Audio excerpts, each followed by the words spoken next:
Hey, good evening, everybody. Welcome back. Dave Owens. We're continuing our conversation about becoming Fort Washington City. This is part two. Now, in part one, you'll remember we talked about the fiscal constraints of the county and how strong city government can help assist solving some of those problems. Here in part two, the fun part. Going to demystify some taxes here. That's always the fun part. So let's jump right into it. So I know this is something that people are always concerned about, and rightfully so. Rightfully so. One of the things I hear about a lot when I'm talking to people about becoming Fort Washington City, they're concerned about redundant services and being taxed twice. Well, there's actually some mechanisms in place that prevent that. Each year, your city has to submit a report to the county.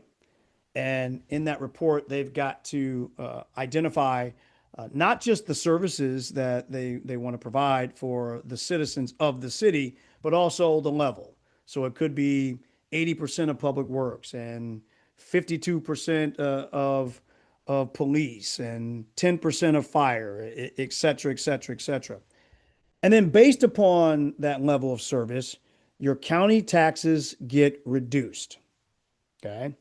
And so that mechanism not only goes to from the tax perspective, but it also challenges the city government to make sure that they're not just talking about what they want to provide in terms of service, but they really want to dig deep and figure out, well, what level of service? You know, maybe we want to provide a police force, but not the cars. We don't have money for that this year. So, this annual report, I think, is one of the mechanisms that ensures that city residents don't get taxed twice. There's also laws on the books that prevent that. And so those are some of the mechanisms to make sure that as a citizen, you don't get taxed twice for services and that there's not redundant services because there's people who are actually thinking about it and being strategic and intentional in what they provide for its residents. These are the services that cities receive tax reductions for: public works, human services, which are youth and senior services, community safety, police. They kind of sound alike, but community safety is more a 911 dispatch, emergency management, homeland security dispatch, that kind of stuff. Police, fire, most people are familiar with that, of course.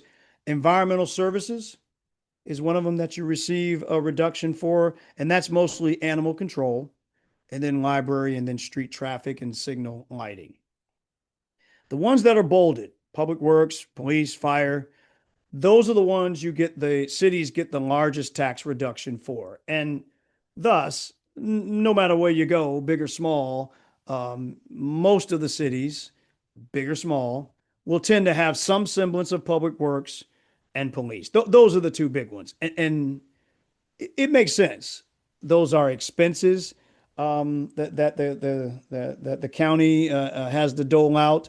And when cities take on some of that responsibility, it helps the county out. All the more reason that cities should be empowered to be strong and to be providing these services for its citizens. In a county that is strapped for cash, this is important, and it's something that should be looked at. So the tax differential is how much your county taxes are reduced. I want to look at Landover Hills here for just a second as an example. Right now, as a county resident, you are taxed at the rate of 1.00 per $100 of assessed land value. So that tax differential is how much your county taxes are reduced. So Landover Hills provides these services for its citizens: 90% of public works, inspections, building permits, etc., all that. Some housing and community development, some police patrol. You see the percentages there: 70%. All of its police admin. No fire, but they do donate to the Volunteer Fire Fund. They do some animal control and they do 90% of their street lighting and traffic control. And because of that, based upon that, the county gives them a 0.086 tax differential. Here's what Landover Hills does not provide. They do not provide their vehicles. They provide public works staff, etc., but they do not provide their own vehicles. They provide some youth services, police dispatch. They do not provide youth services. They do not provide police dispatch. Um, they do not provide crossing guards, police vehicles. They provide the staff, but they won't. They don't provide the vehicles. They don't provide fire, animal control vehicles, and the library. So what's that look like? So when Landover Hills does its taxes, the county tax rate, which is 1.00 per $100 of assessed land value, they get a tax differential rate of 0.086. So their taxes are lowered by that number, 0.086, based upon the level of service that they provide to its citizens,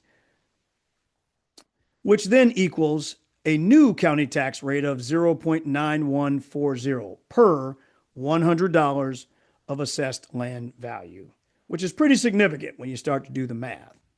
Okay? So that's how much their county taxes are lowered. And then what they do is they levy a 0.52 tax increase on its city residents, a city tax that helps pay for the services that they provide. So that's how Landover Hills does it. As you could imagine, the higher the tax differential, the more services that you're providing and the lower your county taxes are. It's a math problem, but I think it's worth mentioning. So no surprise, the larger cities like Laurel, Greenbelt, Bowie, etc., Hyattsville, their tax differentials are higher. Whereas Landover Hills, a little smaller, town of Edmonston, a little smaller. A place like Laurel has a 0.138 tax differential. So their taxes, their county tax rate goes down below 0.90. So whereas Landover Hills was 0.91. So that is how your county taxes get reduced. Okay. Hopefully that helps us all understand a little bit more about the more services that you provide, the lower your taxes are. And what cities then have to do is sort of look at, based upon that tax differential, what kind of tax rate then, city tax rate, they can charge to make it make sense to their citizens. So coming up in part 3, what we're going to do is we're going to do exactly just that.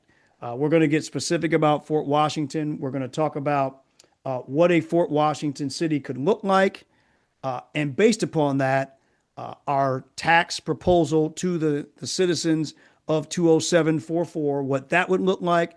And then we're going to do a side-by-side analysis of what your taxes are now versus what they would look like in terms of increase.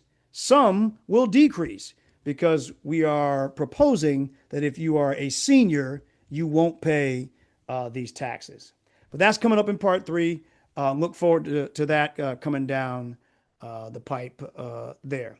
So I hope that this was beneficial from an understanding perspective. And we look forward to seeing you in parts 3 and 4. So we've done part 1 and 2, and we'll have parts 3 and 4 dropping here soon. All right, everybody. Appreciate your time.